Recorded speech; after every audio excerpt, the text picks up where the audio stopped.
And welcome to another tutorial with Mr. Petrimo. Today we're going to quickly learn how to upload and post our own videos to our YouTube channel. So it's pretty quick and easy. I'm going to first go to my Google Drive and find my little welcome video that I made from WeVideo. It goes straight into my drive. From there I can right click the file and I am going to download it. And it's a quick download. The longer the video, of course, the longer the download.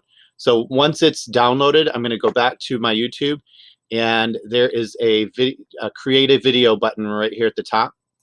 So I'm going to click that, and I'm going to say upload video. I have not yet played with the go live button, but that's my next adventure. We'll see about that. So I'm going to just click on upload a video. Sorry, my computer is a little bit laggy today. I'm going to click the select file button, and I'm going to find my welcome video. And this works with a lot of different video formats. That's the nice thing about using our YouTube channels, is you can get videos from a lot of different formats. So you have a few options to go through here.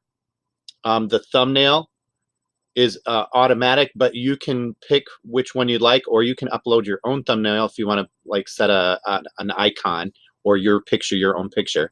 You can add it to a playlist if you have playlists going. I have my tutorials here, so I'm going to add it to that and hit done. And then the audience, I set my channel to yes, it's made for kids. It marks you as a kid.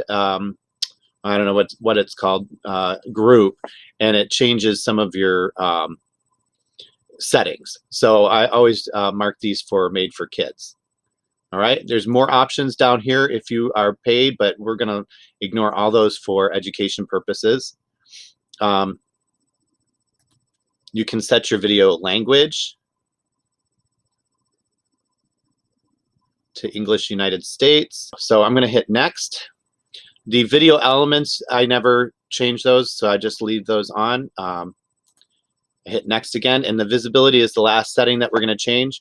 Mine, I have decided to go public to allow people outside of our organization use these. I have a lot of friends, teacher friends in Michigan and Claremont and all over the place. So I just decided to share this out on social media. So I'm going to set mine to public. As a teacher, though, I usually mark mine unlisted. This keeps them private, so anyone with the link can see your video, but you're not searchable on the web. So people won't be able to go into Google and search for your video and find it. It will not be listed. Private is another setting you can do, but then you have to share it out with the kids. So I don't recommend going private for teacher videos. I recommend going unlisted. All right. You can also schedule, but I never do that. I just want it instantly posted, and then I'm going to hit the save button.